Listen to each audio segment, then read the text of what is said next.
I mean, some stuff that Marsha would do. They pack rat everything. They hide things. And I'd get up out of the shower, got to go to work, and I was taking her to daycare. And I get out of the shower, and I had just done all the laundry because you couldn't, she told me the laundry, you know, washing machine, brand new washing machine.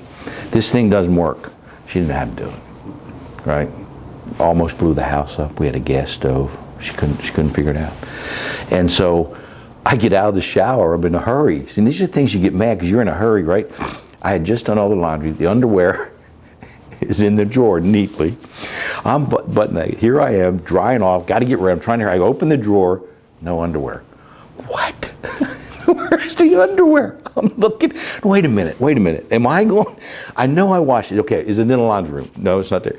Finally, I'm going, Marsha, what did you do with my underwear? And she doesn't have a clue. I start looking around, finally, under the bed, in a nice Kmart plastic bag. My underwear is all neat, tied up, and it's safe where it should be. Everybody knows that's where your underwear goes.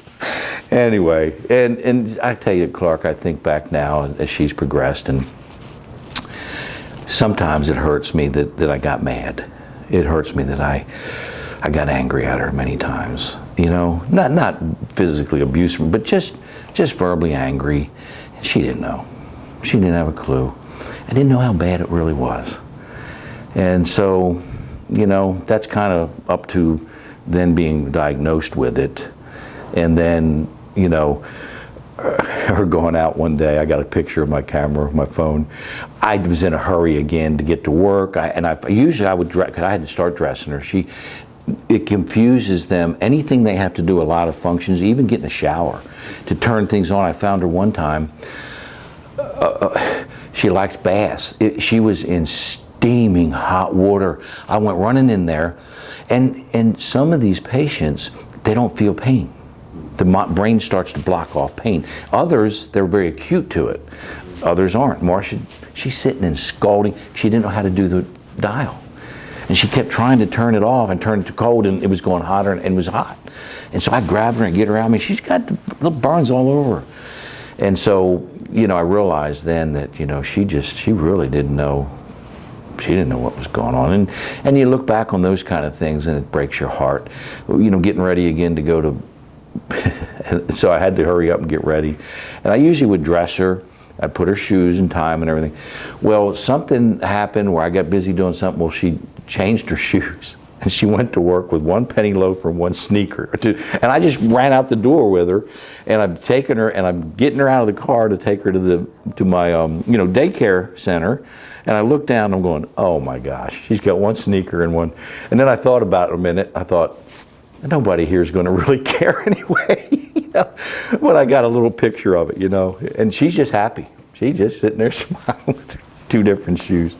Blasting out bad language and things like that, inappropriate things. Another thing that came out of Marsha was anger.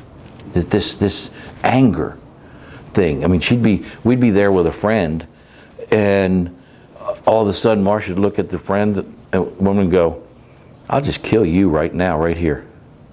I'll just kill you right now. Now that freaks people out. I mean, see, even though I say to them, look, she's sick, okay? My daughter-in-law had a real problem. She freaked out. She didn't want her around the kids, the grandkids. And I mean, I understand. But she would get violent like that. And I guess those things are probably the most things that I see as a difference.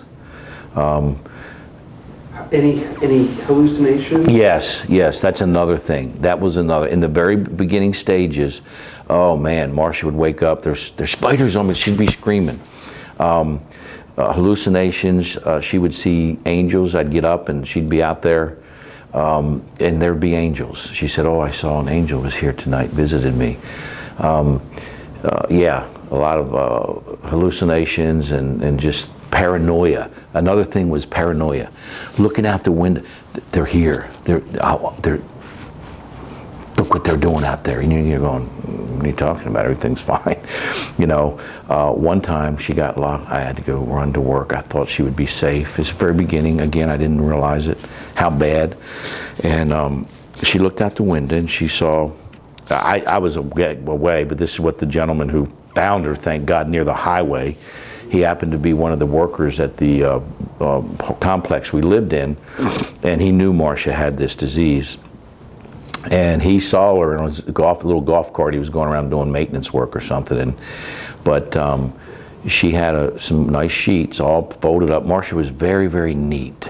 Always everything in our home was immaculate. So one of the things she would always do with the disease, Clark, is she would always be folding clothes. She'd even take dirty clothes and have to fold them over and unfold them and fold them. And she just everything had to be neat, you know. But anyway, he found her, and what she had done is she saw somebody outside that she thought needed help. And there was a little girl, must remind her, and a mother, and so she was going to take sheets over to him. So she got out of the house and went around the complex and was just wandering all around. I was going to the meeting, was going to be back in like an hour.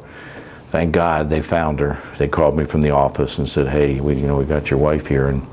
But you know, those are the kind of things I think. Wandering, another thing with these, at least with Marsha. Now I don't know if it's true as much with Alzheimer's, but with frontotemporal, now Marsha, she did wander. She loved to walk. I mean, walk and walk and walk, and you better watch her. Particular time of day? Yeah, they also have the not really. She walk anytime, to be honest with you, but they do have what's called sundowner, and they for some reason, when that sun starts to go down, I don't know what it is, but they get real antsy. They get real on edge. Yeah, just they got to go. They got to move, and you know. When she was like that, let's say it's in the early evening, and she was just getting all antsy. What did you find? I'm sure through a lot of trial and error. What did you find, if anything, that was effective at calming her down? What I had to learn to do was. I had to, you almost have to, you have to understand and think ahead of them. You got to think ahead. And so, I would keep her busy. I would actually know that time I better do something with her. I'll take her and go for a walk, or I'd take the dog with her and have her go with me. Do something with them to keep them focused, okay? Because they can't sit still, they get edgy. I do know that there's certain things with certain people. Now, Marsha, she loved to watch TV. So if TV was on, it helped. Now they'll sit and watch TV, and she would just sit there. I mean, you could turn the volume all the way down, because she didn't understand anyway what's going on. But she would just sit there and watch the TV over and stare at it over and over. That would calm her down. The other thing they found, they've done studies of this. It's really interesting. There's actually a video on YouTube about a black gentleman, used to be a musician, and he's sitting in a chair. And Henry. Is that who it is? Henry, is it? Yeah. And all of a sudden, and he's an ordinary, he don't speak, he doesn't do anything. His daughter puts those headsets on, and he loved music, and all of a sudden, it was amazing. He's up, and he starts moving, and next thing you know, he's up.